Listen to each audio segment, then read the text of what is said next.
First of all, you don't know me. We're all about that high school drama girl, all about them high school queens. We'll take you for a ride in our comic girl, drama girl, cheering for the right team. Drama queens, smart girl, rough girl, fashion but you're tough girl. You could sit with us, girl. Drama queens, drama queens, drama queens, drama queens, drama queens. Oh, hi. Oh, hi. You have us. You have me and Rob friends. Wow. We're finding our way through. We're feeling very kind of introverted and cozy today, I would say, in our hoodies, and just snuggle at the very end of the holidays, trying to savor every last moment that we can. How are you? Is all the sickness passed through the house? I know so many people that got sick over the holidays. We got destroyed.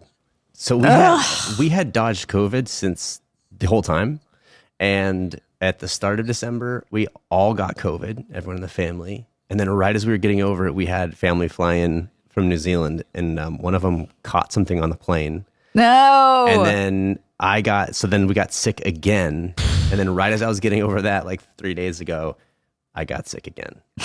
Oh, sorry. So I don't know what I did to rack up so much bad karma, but I gotta fix it because I am so tired of being sick. How about you? How were your holidays? They were great, and I haven't been sick. This is not a plug for our sponsor Symbiotica, but I will tell you, they sent us a package once when they were sponsoring an episode, and I used it and I loved it. And then I bought a subscription, and now I take these little packets, these like vitamin C and elderberry and all these other little thingies from them. I take them every day, and I usually will get sick. I'll get a cold like 3 times a year. And I've had a full 13, 14 months with no sickness at all, no cold, no nothing since I've been taking these. Well done. So I'm hoping, I'm like, knock on wood, that it doesn't it doesn't pop its rear its head, but yeah, I was good, and we're healthy over here, and feeling cozy, but I'm ready for a new year. I'm ready to launch into it. This one is season 8 episode 2, I Can't See You But I Know You're There. Air date September 21st 2010. Rob, you want to read the synopsis? I'd love to. Clay and Quinn discover they've been shot, and as they fight to live, Nathan and Haley struggle with the situation. Meanwhile, Julian tries to preoccupy Jamie, and Brooke's legal troubles mount. Ooh, yeah. There was a lot in this that was a lot of bouncing back and forth between incredible tragedy, huge. This financial situation with Brooke is. Haley goes, "How bad can it get?" And Brooke's like, "I could lose the company." I'm like, can't you go to jail? I feel like that's how bad it gets, not losing the company. But anyway, that's whole thing. And then Clay and Quinn just trying to come back to life. And then we're bouncing back and forth between that and the buddy comedy with Jamie and Julian, which was really fun too. So anyway, we were kind of all over the place, but mainly Clay and Quinn. Let's get into it. So peek behind the curtain. I was about 5 minutes into the episode when there was discussions of us not recording this today. And I thought, oh, okay, cool. Well, I'm just going to watch it for myself. I'm not going to do like thorough note taking, which is me stopping the episode every 30 seconds to write something down. And I just got to watch it as a viewer. And man, I had the same experience that I did the last time I watched this, where I was like, the show's good. Yeah. And I didn't remember any of Clay and Quinn's of this part of the story. Really? I knew we were in a coma. Yeah, I knew we were in a coma, and I remembered the stuff from 801 where we're like, just it's idyllic, and then we realized we've been shot. I didn't realize there was this whole like dream world segment where we are aware of what's going on. But I also thought it was very effective. I thought Chantel was so good. Yeah, I agree. But it made me sad. It worked for me. It was really well done, this whole bit of you guys opening doors, and it's a green field, and then you turn a corner and it's a hospital, or you peek around a tree and suddenly it's like there's the hospital hallway, or you being in the room with yourself, looking at yourself and having to react to what that would feel like you know, you hear about people who have these out of body experiences, and I can't even imagine. Did you research any of that for any reason to be able to feel what that would feel? I don't know. Like, no, because I think my thinking was he's never gone through this before. So I think he should be every bit as sort of confused and fish out of water as I would be. Yeah. You know? So that was just, I think that's what I remember playing. I did laugh at the start of it because I had the same thing this episode where I went, how long have they been on the floor bleeding? Oh my gosh. I know. And will you hear the medic go, yes, 12 plus 12 hours. Oh, yeah. How long ago did he get shot? 12 hours. And he's like, I don't know how he's still alive. But I thought, okay, glad you guys addressed it, but it sure feels like a lot more than 12 hours. It felt like it was 3 days. I could not believe you guys are still alive. It's the slowest bleed of all time. And it was right in your chest. They were doing open heart surgery on you, or open cavity. Yeah, it was quite full on. But yeah, when the medic said that, I was like, all right, I appreciate you clearing that up for me. But also, storytelling wise, it sure feels like a lot more than half a day has passed. That for sure was dropped in later. That was like somebody in the edit room went, how long have these two been laying on the floor? And they were like, throw somebody into ADR to say 12 hours. And they put it in the medics scene. Because Nathan was working out with Jamie and then he left to camp. That's when he stopped by Clay and Quinn's place. Yeah. So I thought he'd at least been at camp for a day. Yeah, I agree. It definitely feels like longer than 12 hours. I don't remember finding you guys. I didn't either, Joy. I had no idea that I was the one that walked in. Yeah. No idea. I didn't recall that at all. I mean, your eyes were closed. Like you guys wouldn't, maybe they shot that sequence of you laying there and then you guys went to go get cleaned up and they just shot my individual reaction or something. But that's a lot of cleanup for you guys. Yeah. I feel like those kinds of episodes are hard to shoot when you're back and forth between being bloody and not bloody, and your shirt would be totally crisp and white at one moment and then totally bloody in another moment. And then you have to be in the hospital bed, and with so many actors in a scene, trying to coordinate the schedule of all of that.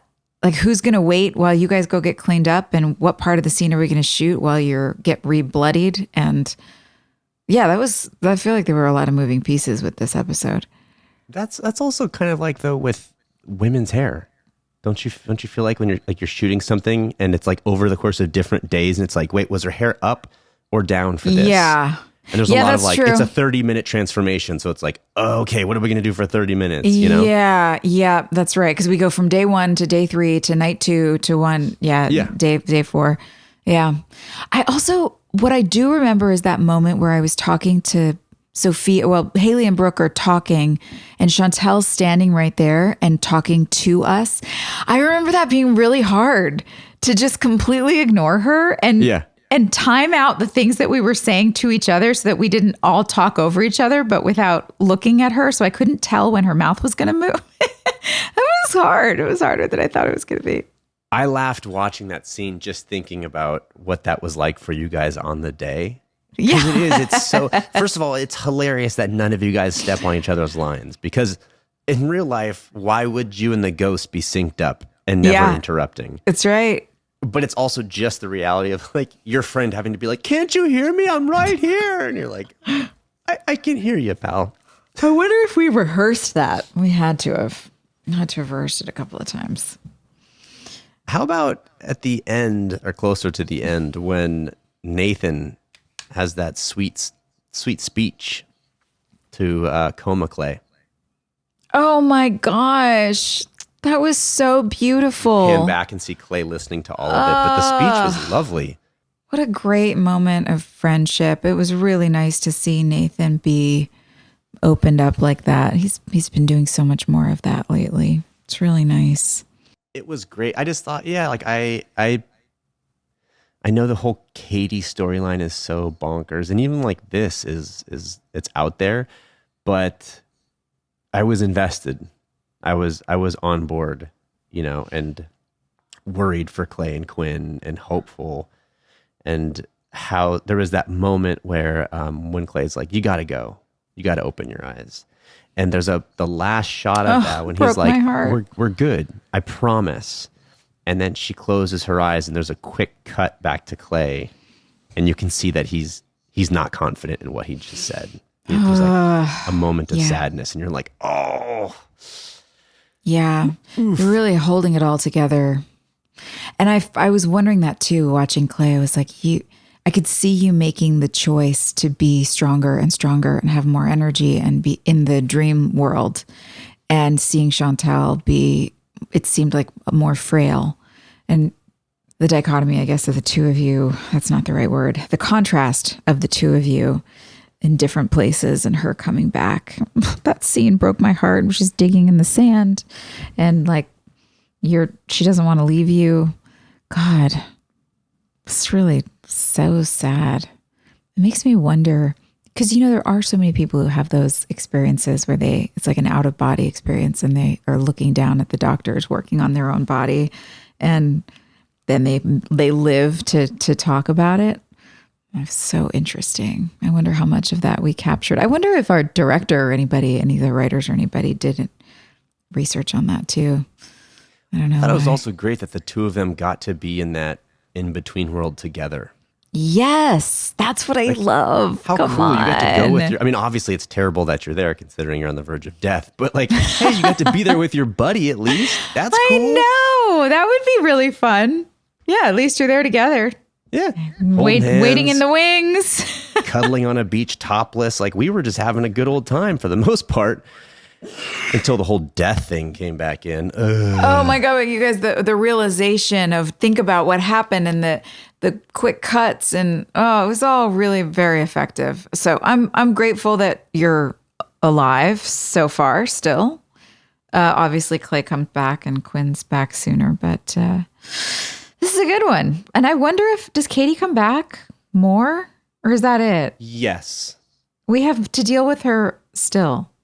Yes, I don't recall. The only thing I know, and if you haven't watched the show, listener, maybe just like fast forward 10 seconds, is that because Quinn and her have that knockdown, drag out fight at Clay's house. Oh, that's right. That we spoke with Amanda about. So that's the only thing I know. I don't know how that comes about. I don't know if it's Quinn hunting down Katie or if Katie tries to come back. But I think it actually happens while Clay's still in a coma, maybe. Because I'm not there for it. And why else wouldn't I be at my house? Oh, you weren't? No, that was entirely an Amanda Chantel night. Interesting. Watch me end up actually being there, and I forgot about that as well. No, I'm pretty certain it was just the two of them. So no, we're not quite out of the woods with Katie yet. But yeah, also I will say I didn't realize it. Because this whole time I've been saying, like, how is she suddenly a cat burglar and scaling to the second story to get to Clay's balcony? And I realized, as I'm sure several annoyed listeners have already known, Clay's sliding door to his bedroom isn't on the second story. It's on the main level. Because you, Haley that is, you walk up onto the deck in the back, just up the pool stairs. Oh, yeah, and go around. And you just walk around and go right into the room. Yeah. So now it suddenly makes sense why Katie has just been going in and out through there. Yeah. Also weird though that when Nathan went over to the house to knock on the door and you didn't answer, like it's just so easy to just take a few steps to the back and poke around the corner. It's like his best friend's house. I don't know. Wouldn't you just go check? Like to make sure that he's hearing you knock on the door? The pushback I would give on that is maybe he didn't want to walk around the back and see like Clay and Quinn fooling around on the couch or something. Okay, right. Yeah, fair enough. That's the out I'll give him. He was just being respectful. Sidebar, is your hoodie a Troop Beverly Hills thing? I think it is. I just found this in Kentucky. I drove up to Louisville a couple weekends ago to visit family and found this in some random little store in Louisville. And but it feels like it's a Troop Beverly Hills thing. It sure does. Shelley Long. I loved that movie. So good. Okay, One Tree Hill. Okay, speaking of fooling around, here's who is fooling around is Alex and Chase right in front of Mia. I do not understand Alex's deal. Like, can she not just leave well enough alone? And she's got him. Just enjoy it. Why does she have to just keep rubbing everything in Mia's face? What is going on? I don't know, man. There's the moment when Mia, towards the end, when Mia comes back to Alex and she's like, hey, you're right. I pushed him away. I blew it. You're still a bitch, but you're right. It was my fault. There was a moment where I thought, oh, because there's this like a sincere smile comes across Alex's face. And I thought, oh, is she about to have a moment of going, good, I'm out. My work here's done. You know, like she was there just to sort of like teach a lesson. Right. But that then she didn't. Nice. Yeah, no, of course not. And it's like, okay. Okay.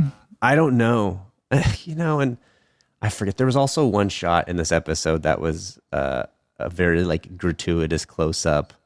It was either like an intro or an outro of a scene where it was like a close up on like a girl's butt, or it was something. It was one of those moments where I'm like, but then like Alex having the shots in her cleavage. It's just so dumb. It's just it's just odd. It is. It's odd. I don't know what her problem is. I did like Mia's move of being like, oh, look, you have to drive me now. I've been drinking and I'm going to go pick up this kid just to get them out of the way. I was like, that's pretty good. It's pretty smart. That was very smart. With Alex, it's just odd, right? Because she's an internationally known movie star. Yes. There was already dudes lining up at the door. The guy in the front of that line, by the way, was our very own beloved crew member, Saber. He was the one who was Scotty Saber. Yo, was Alex Dupre is this the bar Alex Dupre is bartending at? That was our own Scotty Saber. Saber was, by the way, guys, he was a professional wrestler, and we used to go watch him wrestle in Wilmington. He had a whole costume and a persona, and it was the whole deal, real deal. Hilarie could probably tell you a lot more, and I think maybe she's talked about him before on this podcast a couple of years ago. Yeah, but he was just one of our dearly, dearly beloved. So it's really fun. I love when our crew members do cameos and they pop up. It's so fun. So for the listeners, the story Hilarie told about Austin joining the show and them going to a wrestling match and painting their faces together, I think. Oh, and then, yes. And because she was like, is this a thing here? Is this guy flirting with me? And then they got there and like he clearly like only had eyes for Sophia or something happened, But they were going to watch Scotty Saber wrestle. So he has been discussed before. It was on the night they painted their faces. That's it. So they threw him in the front. Said, hey, here's a line, say it. And so he was the perfect one to look for Alex Dupre. But yeah, she's an international star, superstar, tending bar. And guys are already lining up at the door, pounding on it. I don't think you need to put a shot in your cleavage. Like, they're in. They're lucky enough just to sit there. Yeah, you could wear a turtleneck and just read a book and they would still hang out and be all for it and get drunk. Yes. But Alex doing the most. Oh, Alex. At the start of the episode, when you're writing the letter, which I thought it's always an effective tool for like reminding the audience like what's been going on. But you're like, hey, Luke. And I had maybe this is just my brain fog from being sick 3 times in the last month, but I spent about 10 seconds going, who's Luke? No. Holy cow. Luke? Who's Luke? And I was like, oh, freaking frack. It's Luke. It's Lucas. That's funny. Because I've never heard him called Luke ever. It's always Lucas. But also, he is so not a part of the storyline anymore. Almost anybody's storyline, certainly not yours. He's just not somebody that's talked about a lot. So that makes, and it wasn't there when you were there filming. It's not like his character was in your a line of vision on a daily basis. That makes total sense. Did Haley call him Luke? Yeah. Okay. See, that's what I figured because you guys were close to everybody. I just like, what? Who's Luke? Oh yeah. Okay. Yeah, I'm sure we did a lot. Lucas, I think she did both. It was sort of like when your mother calls you by your full name and you get that, she would do the Lucas, and then otherwise it was just Luke. That's really funny.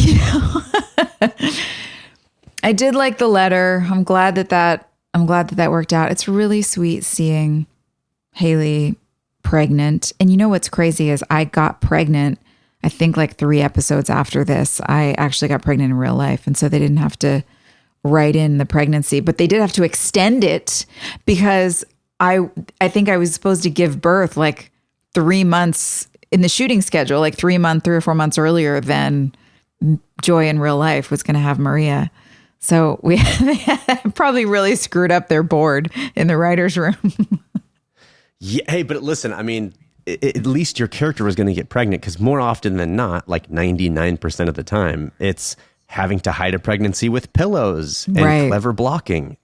In your case, they just had to stretch the storyline a bit. Exactly. They were like, oh, she's already pregnant. Perfect. That's great.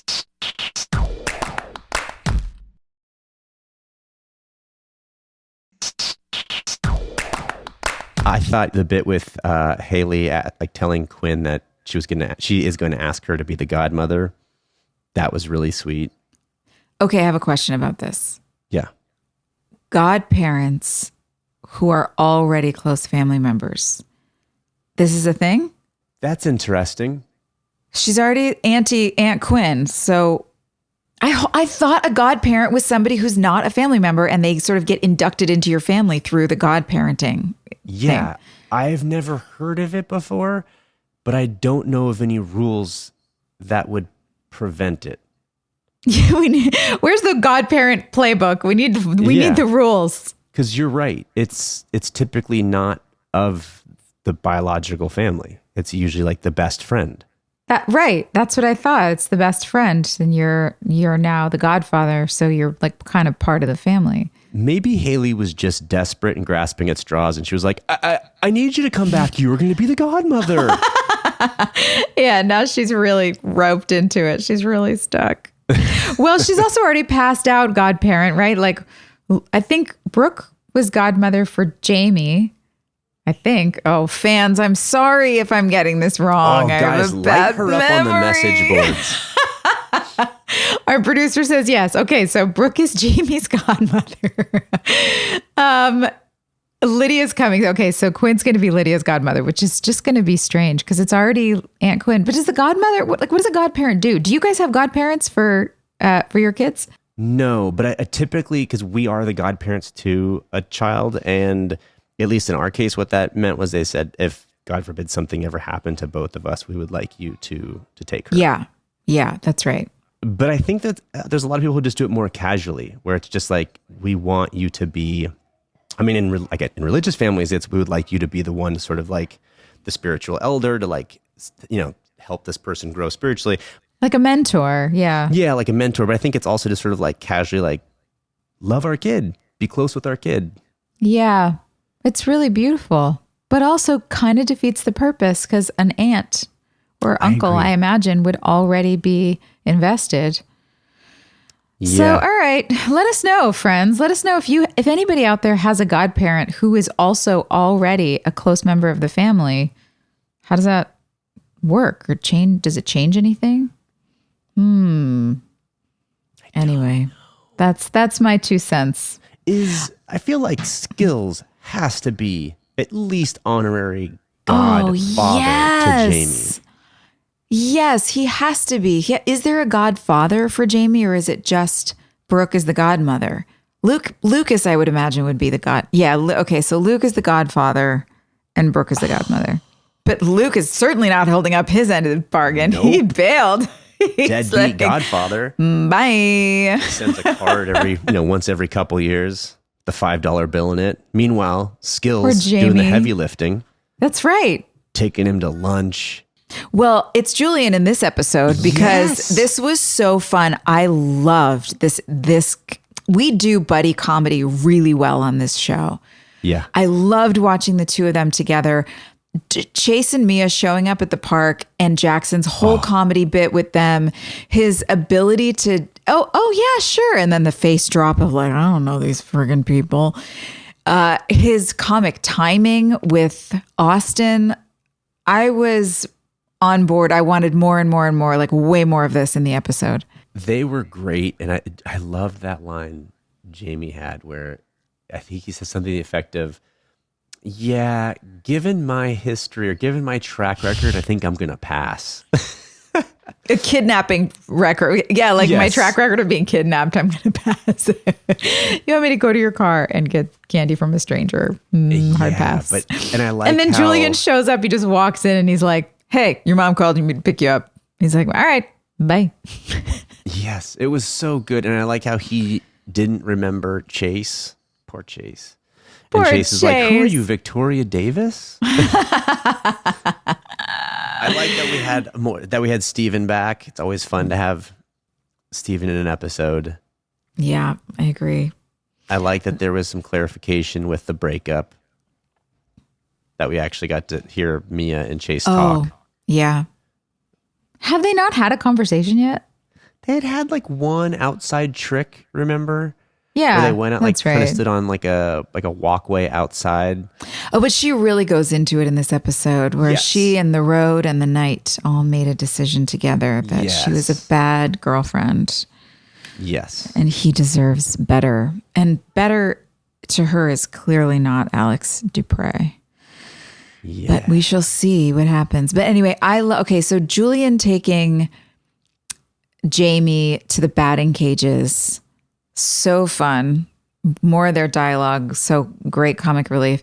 And I love this part when they're sitting in this arcade and Julian's making up a storyline about random strangers and they're just sitting there watching it. Oh my God, the line about, he says, oh yeah, this guy's an alcoholic. And Jamie goes, Chuck's mom's an alcoholic.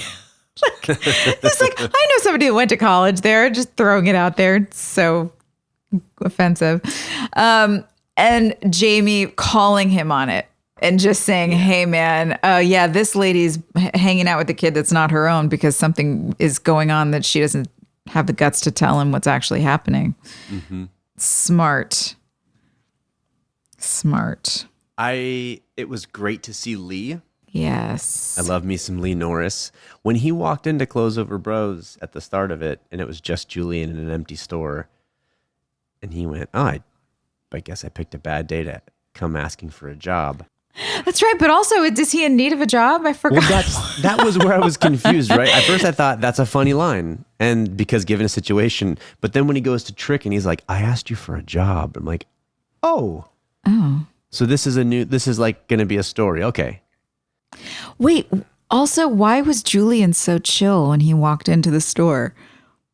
Did you notice that? He just like walked in and looked around at everything, like all the merchandise emptied out. The entire store is cleared. And he just looks around with there's like almost no expression. Like he wasn't surprised. He was just kind of, I thought maybe I missed something. Does he already know what's going on? I don't remember them having a conversation. I guess I just was expecting a bigger reaction. If somebody walks into a shop that's completely cleared out, you'd be like, what? What's going on? Yeah. He's just a cool cucumber, that guy. I guess so. Yeah. He just likes to keep it all real close to the vest. I didn't notice that. But then, then Lee, Mouth goes to Trick and, he's like, hey, Chase, I asked you for a job.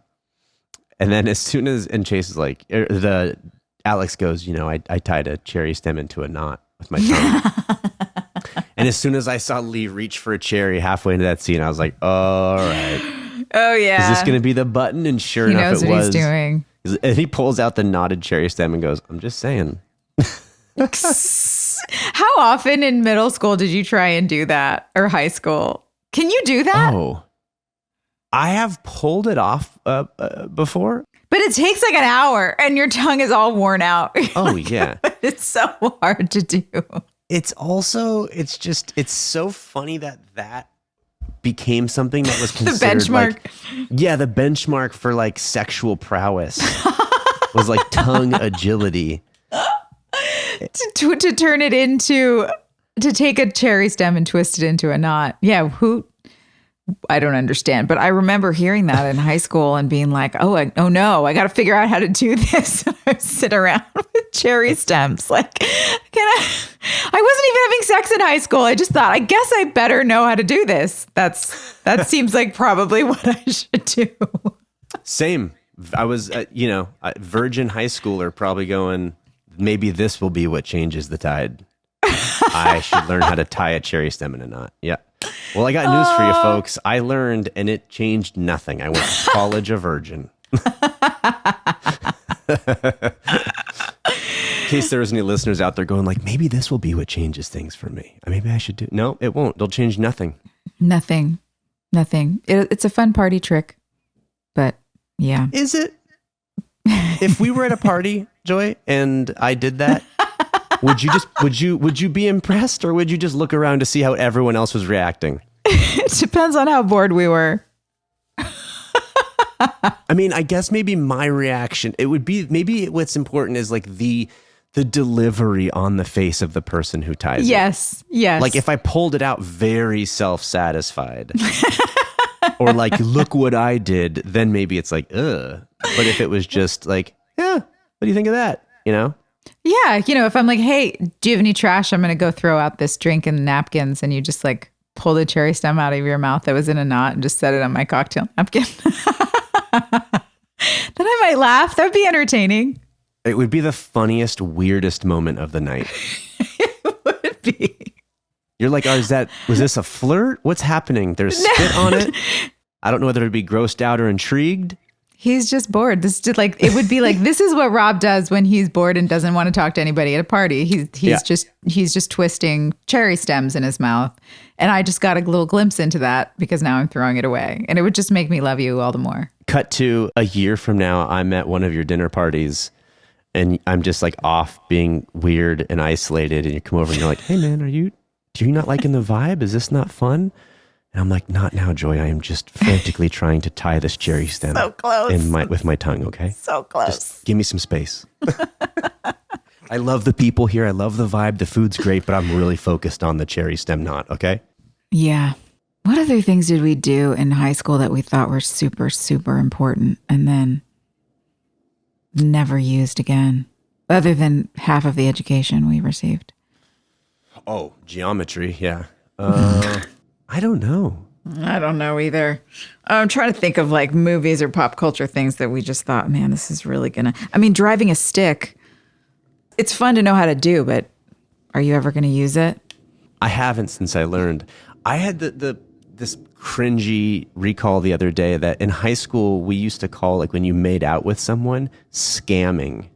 Scamming? Like, oh, did you hear like Alex and Chase totally scammed last night? Yeah. Whoa. Or like I don't she know wants to that scam one. with you. And now as an adult, I hear that and I go, what?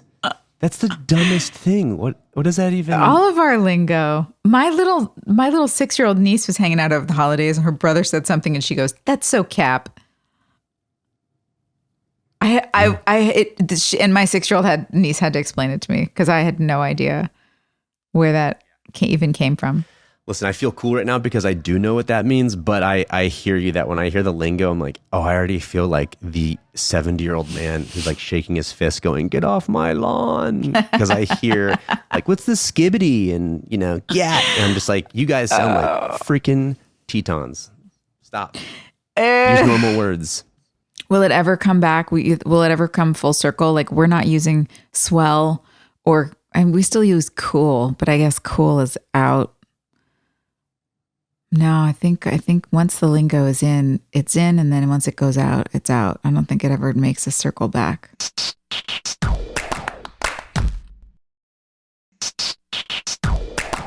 Okay, so there's a great scene with Brooke and Victoria at the end. Oh, Brooke and Victoria, we have to talk about this. Okay. Where Brooke is red hot at Victoria and Millie, rightfully so.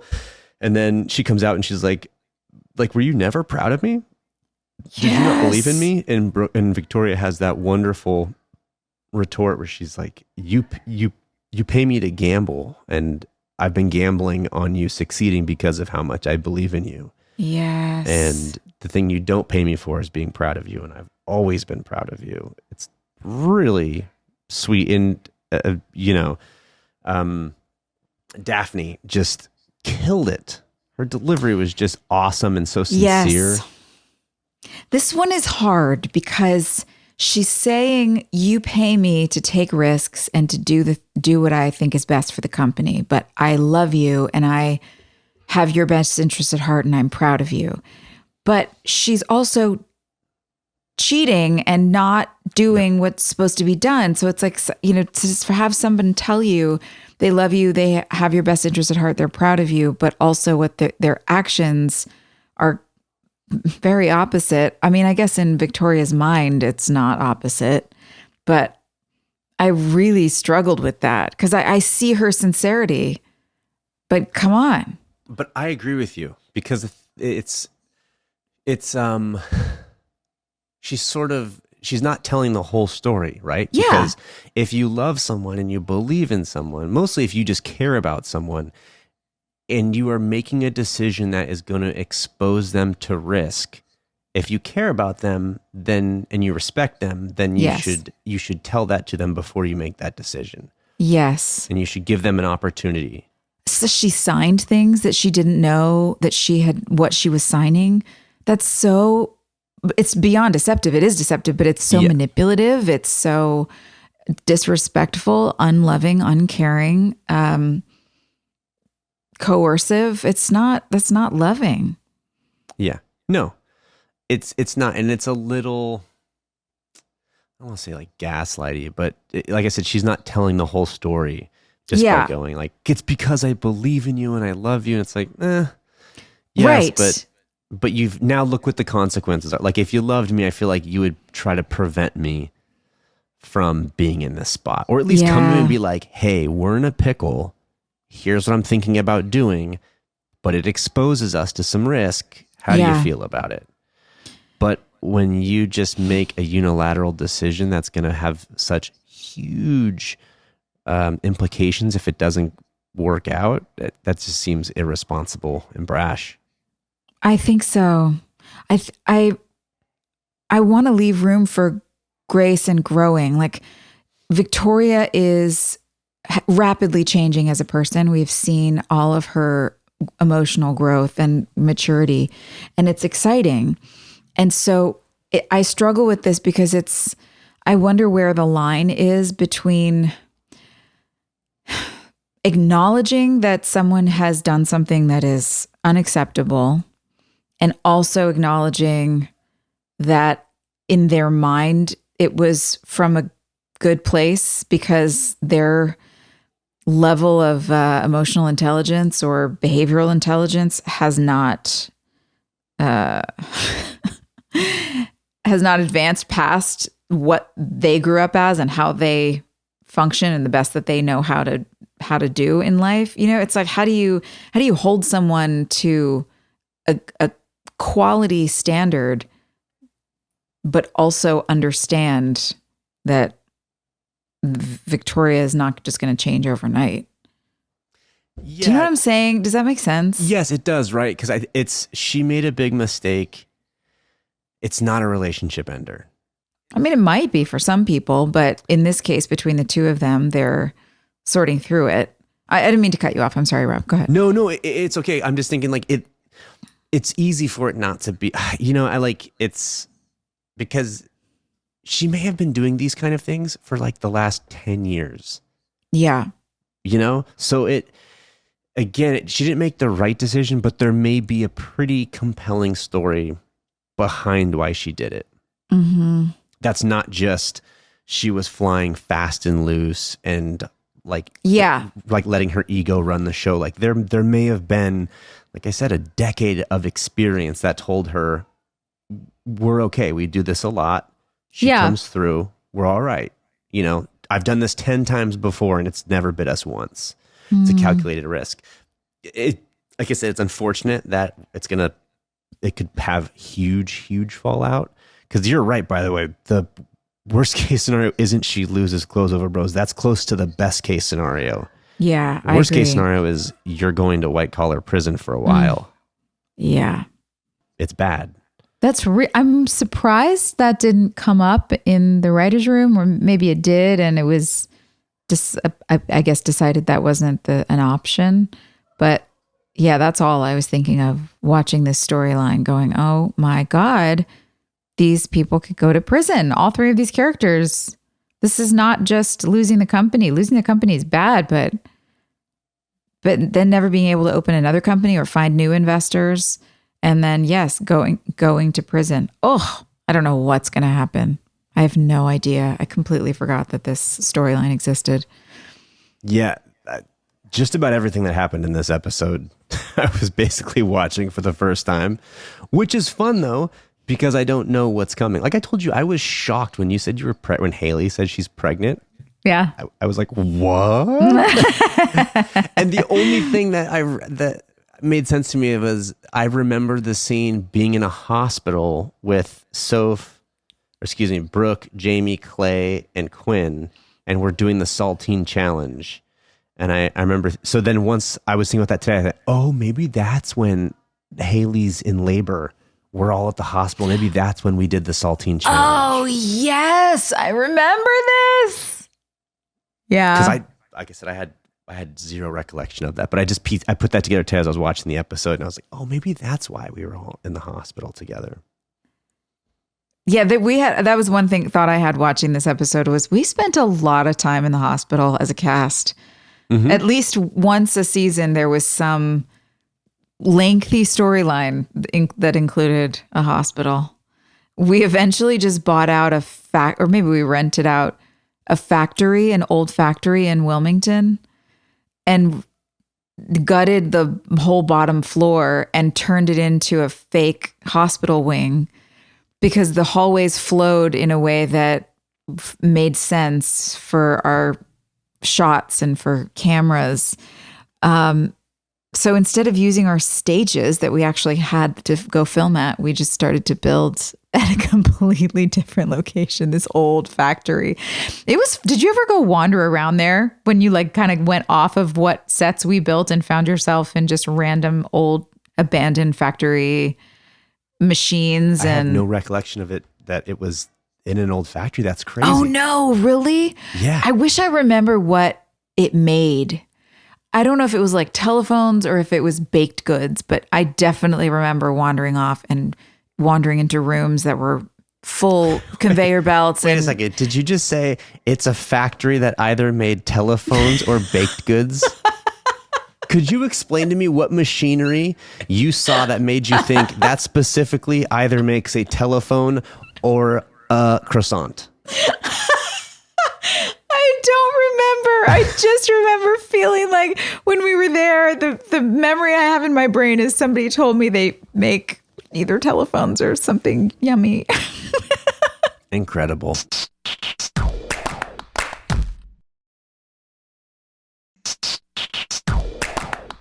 We have a fan question. Yes. Would you like to read it? Sure. It's from Bree Nicole. And she's asking, she says, if somebody asked you what the show was about, how would you describe it from season 1 to season 9? And what are some key points you would talk about to get someone interested? I feel like this is a question for you. It's teenagers in a small southern town going through average everyday life before the age of cell phones and feeling their feelings. They grow up together. They have lots of drama together. And there's this constant through line of hope and redemption. And there's a constant arc of struggle and how you lean on each other to overcome it. I would say that's sort of the long through line. But key points to tell people about to get them interested. I don't know. Sex tape, shootings, Yes. car crashes. Oh, yes. Dogs eating hearts. Dogs eating hearts? Doppelganger psychopaths. Yeah, motivational hero villain becomes a motivational speaker. Russian mafia, which we get to eventually. Oh my gosh. I'd completely forgotten about that. Yeah. Yeah. All of that. Plus just regular old emotions. You have an honorable mention from this episode? I thought Austin was great in the episode. He was really fun to watch interact with Jamie. His comic timing, his flat, dry sense of humor that really comes out and plays very well off of Jackson was just super fun to watch. What about you? The honorable mention I want to say is you saying that we shot at a factory that either made telephones or baked goods. But to give proper credit where it's due, my honorable mention, I will give to Jackson, because I thought he was so funny in this episode. Yes. And he didn't push it. He wasn't reaching for, like, there was a very good subtlety and kind of confidence to it, where he was, like I said, he wasn't putting anything on it, and which is crazy for a young person to have sort of that comfort and confidence, and like, this is just going to be funny. Like, typically kids would like punch it. Isn't that funny? You know? And he was just like, you got to let that go, man. Like with the Brian Fernandez thing, or, you know, he was just great. Yeah. So yeah, Jackson, he's my honorable mention. I'm on board. Hey, let's spin a wheel. Thanks for hanging out with us today, friends. Okay, go ahead. I did the question. Most likely to order dessert before dinner. I kind of feel like Sophia, but I don't know why. Do you think that's true? Interesting. I feel like they could also be Hilarie. Yeah, both of them. I think for different reasons. I think Hilarie's always been very nonchalant. I don't think she's a foodie. She wasn't raised with this sort of like passion around food. So I think she'd just be like, yeah, whatever, just put it in front of me, I'll eat it. Sophia, I could see ordering dessert before dinner out of a sense of adventure, and like, especially if she was hanging out with one of her godchildren or something, and maybe being like, yeah, let's do it. Why not? Let's just have a whole bunch of pie or ice cream or whatever. Would you bump on that? Someone was like, hey, let's eat dessert before our entree. It depends on the day and how much I've eaten. If you were on a date, a first date. Oh, first date? And the guy was like, hey, you want to get crazy? And you're like, oh my God, yeah, what are you thinking? And he's like, I want to order us dessert before we have our entrees. What are you feeling? Be like, yes, sign me up. Let's do it. Let's see what happens. It might be a whole digestive adventure I never knew possible. Yup. Are you a dessert before dinner kind of a person? Not true, like not historically, but I am not opposed to it. Like if we order in, like we did this a few times over the holidays, like we ordered Mexican and the place serves churros, I'm absolutely ordering churros. Oh yes. I will take a churro out of the bag and like snack on that first. Yes. Okay. All right. We're on the same page. That's good. All right. Next episode, season 8, episode 3, The Space in Between. We'll see you guys then. Thanks for hanging out. Hey, thanks for listening. Don't forget to leave us a review. You can also follow us on Instagram at DramaQueensOTH. Or email us at dramaqueens@iheartradio.com. See you next time. We're all about that high school drama girl, all about them high school queens. We'll take you for a ride in our comic girl, cheering for the right team. Drama queens, smart girl, rough girl, fashion but you're tough girl. You could sit with us, girl. Drama queens, drama queens, drama queens, drama queens, drama queens.